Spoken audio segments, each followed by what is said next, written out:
Good afternoon. We'll be starting in just a moment.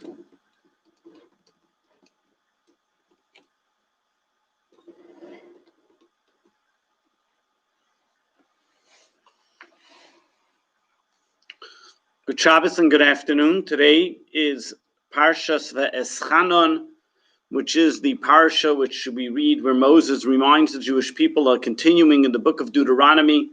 As we know, as we mentioned last week, the book of Deuteronomy tells us about the different episodes where Moshe reviews with the Jewish people what happened as they were coming out of Egypt throughout the 40 years in the desert until they're about to enter the land of Israel. The whole book of Deuteronomy was said 7 days, within 7 days of Moshe's passing, as his last will and testament to the Jewish people. And this week in the Torah reading of Eschanon, we find many different interesting and very well-known passages of the Torah, starting with Ata Hareisol Adas. You have shown that we say every single day, every single Shabbat, as we open up the ark or as we prepare for opening the ark, saying you have shown to the Jewish people your greatness to know that God is in the heaven and in the earth, and you should take this to heart, continuing with the Ten Commandments. And in today's Torah reading, as we know for Friday, we are going to read the Shema, the very famous and foremost prayer, which is on every Jewish person's tongue. So this week's Torah reading is full, chock block of a lot of interesting vignettes, I should say, of Jewish faith, which have been part of the tradition for years and for the millennia of Jewish people.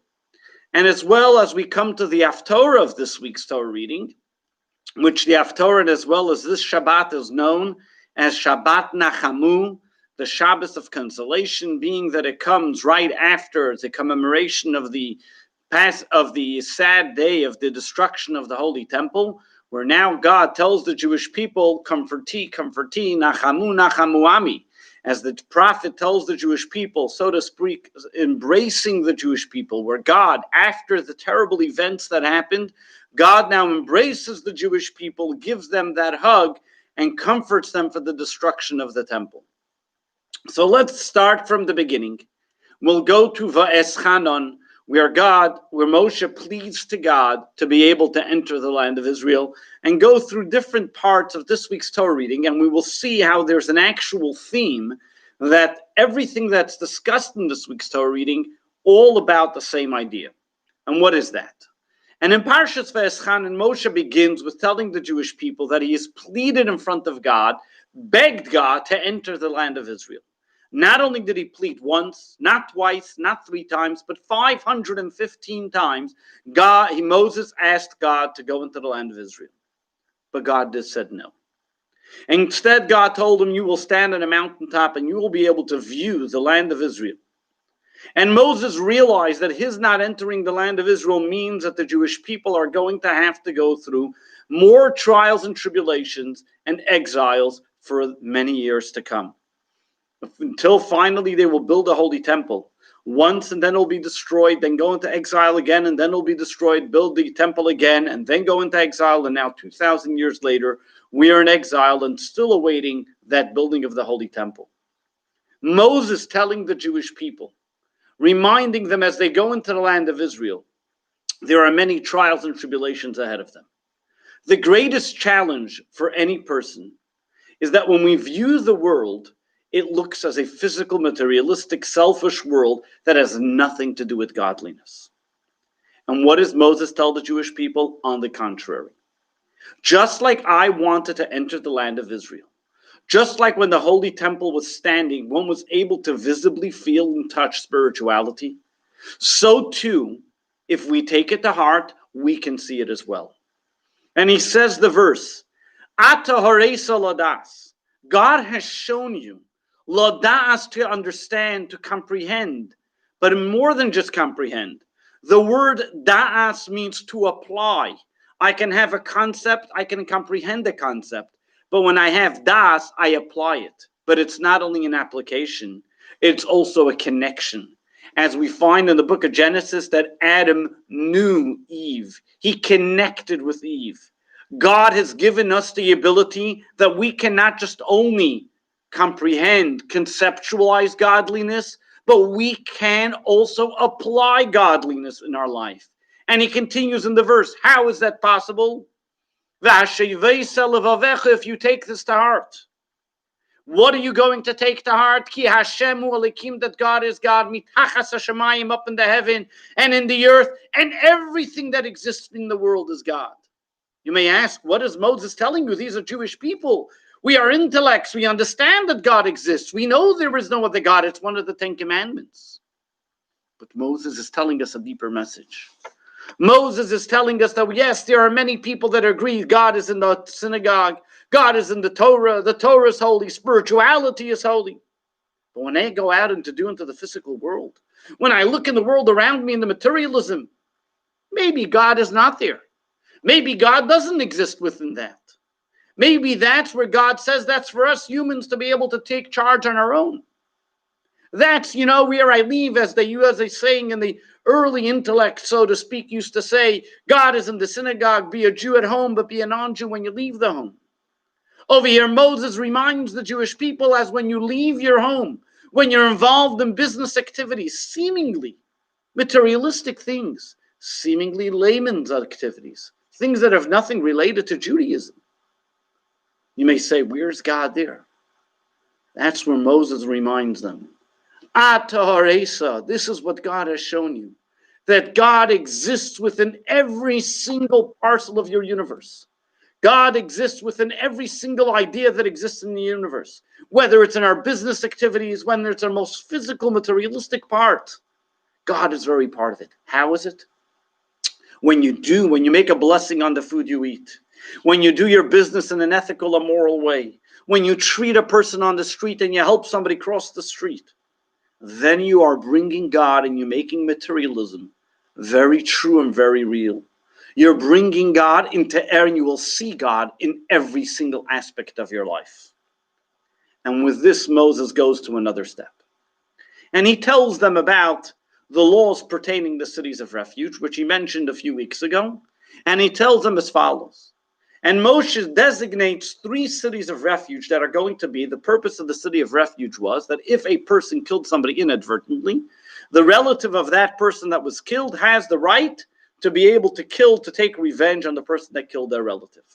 However, if this mistaken killer runs to the city of refuge, he is protected there until the time of the high priest dies. Now, the Talmud explains to us that the cities of refuge had the roads leading to the cities of refuge were very well paved, very well marked, and they were very wide. They were 23 handbreadths, that's about 40 feet wide, with signs leading all along the way that nobody should get lost and know exactly where it is, and a person should be able to make it there on time to be safe and secure. Well, that's a beautiful thing while they did then. What does it apply to us today? As we know these laws, we cannot, especially outside the land of Israel. And here's Moses' scripted message, followed on the message before. Every single one of us has in our own life a certain type of inadvertently killed our spiritual inclination. For whatever reason, we haven't done the observance of Judaism, cultivated our relationship with God well enough. And therefore, we all of a sudden ask ourselves, what do we do? How do we go about it? And God comes along and says, make that city of refuge a wide street. Put signs illuminated that they should know where to go. What God is telling us is that the way to return, the way to come to refuge is through the study of Torah. That when a person studies, when a person indulges and communicates with God, they then are a refuge from anything around him that may disturb him and try to inadvertently kill his godly inclination.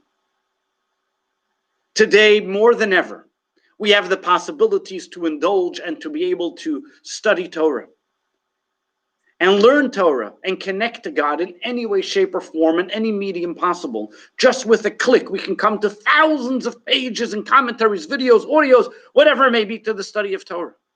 The signs leading to the Torah are easy. The road is very wide.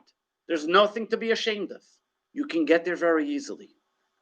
Not only that, we as agents, as it says that the Levites would stand in the road and direct the people where to go. If we know somebody that is in the method or is in the mess, that needs to be able to make it to the city of refuge, we too can help them by giving them the information. Everybody, don't wait for a rabbi to educate somebody. If you know Aleph, you teach Aleph. You know Beis, you teach Beis. If you know of a good class, a great information, something that will be good of insight that somebody will enjoy, you share that information with them. Help them, educate them, and bring them to the knowledge of understanding of God. Why is the Torah so important? Why is that a city of refuge? Why will that help a person achieve their ultimate goal in cultivating a relationship with God? Is as Moses continues with the Ten Commandments. The Ten Commandments begins with the word Anochi. I am God who took you out of Egypt. The word Anochi is actually not a Hebrew word, it's an Egyptian word. And because in Hebrew you would say Ani, I. The word Anochi is also an acronym for the words Ana, Nafshi, Ksavis, Yehavis, I am worth and written. What God is telling the Jewish people, the first word of the Ten Commandments, that the moment the Jew studies Torah, they are grasping God by his horns. They are emotionally, intellectually, spiritually connecting with God. Why is the Torah a city of refuge? Because when you intellectually connect with God, you are now in a safe zone.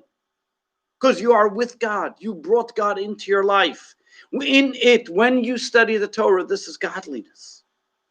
It is for that reason that in the introduction to the Ten Commandments, Moses tells the Jewish people an interesting phenomenon. A miraculous event happened while the Jewish people were receiving the Torah. It was a voice that continued, a never-ending voice. What does that mean, a never-ending voice? So, the simple interpretation, some want to say, there was no echo. It penetrated every being. The spirituality permeated every single existence. An echo is because it bounces off. But the voice of God permeated the existence of the world that makes it exist until today. But then there are another two interpretations. Number one, a never-ending voice, that voice split into 70 languages. That the voice that God said in the Ten Commandments then went into all different languages to be interpreted. So for generations to come and for the millennia, any person that learns Torah in any language, and even not studying Torah today, are all a continuation from Mount Sinai 3,380 years, 40 years ago. What else is it telling us even deeper? That every single thing, never ending, that every single thing that a prophet or a scholar or a student studies Torah for the generations to come is all connected to the initial 10 commandments that were given at Mount Sinai.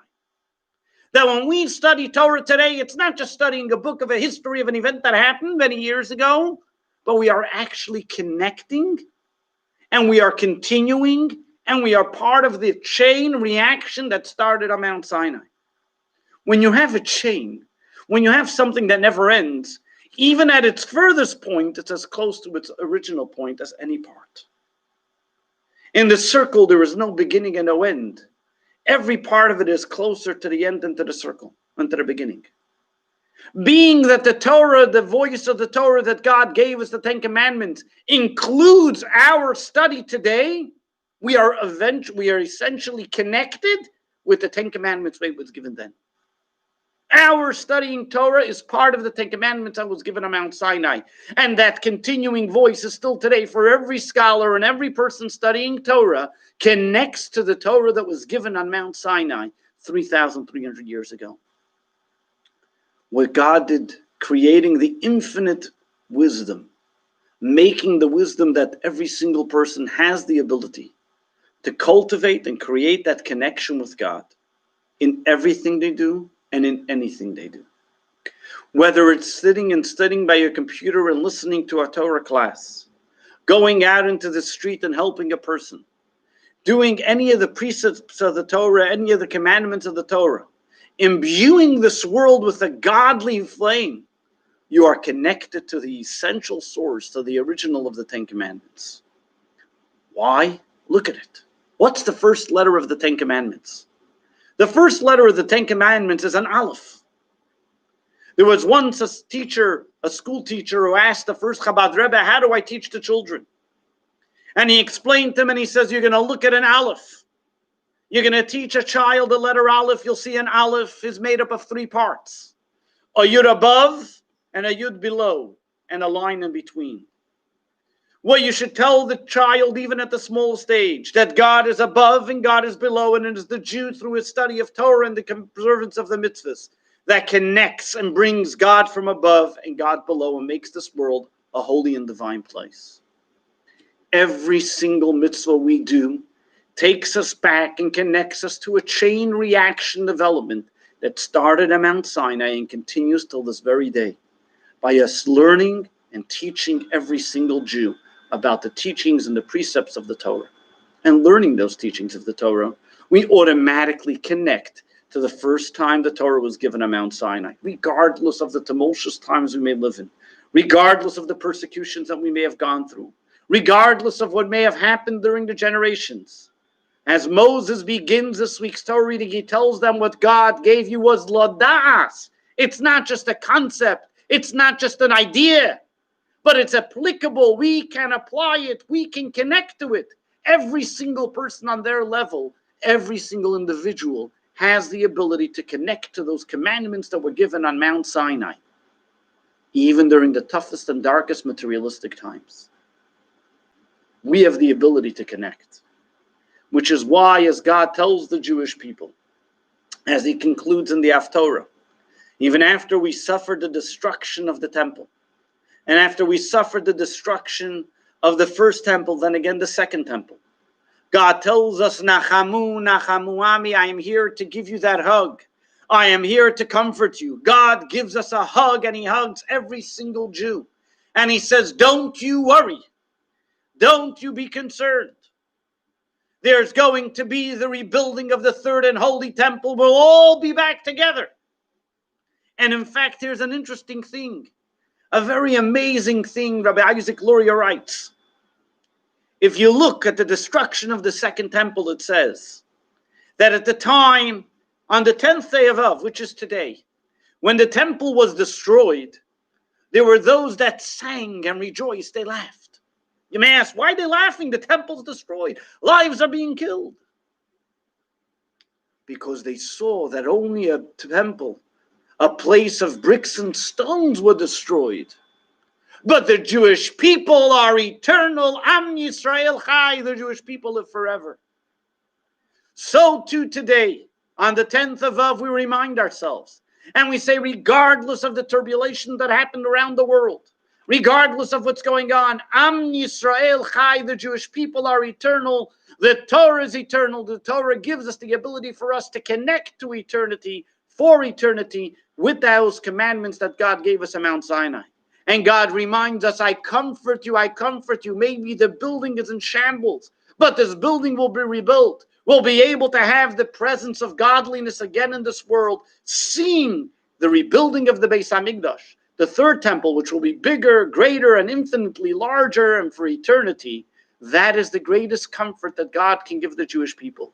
The building may have been destroyed. The Jewish people are here forever, and we will ultimately merit the building of the Beis Hamikdash, the third and holy temple. May it be now. Amen. Have a wonderful Shabbos. May we all feel that hug that God is giving us this weekend. Shabbos Nachamu, the comforting that God is giving us, embracing us and telling us. And the biggest comfort of all would be as we merit to be together, all as one, with the building of the Beis Hamikdash. Have a wonderful Shabbos, and we'll continue this class again. We'll see you again, lunch break with the Rabbi, 1 p.m. on Monday. Looking forward to seeing you all there. Have a great Shabbos.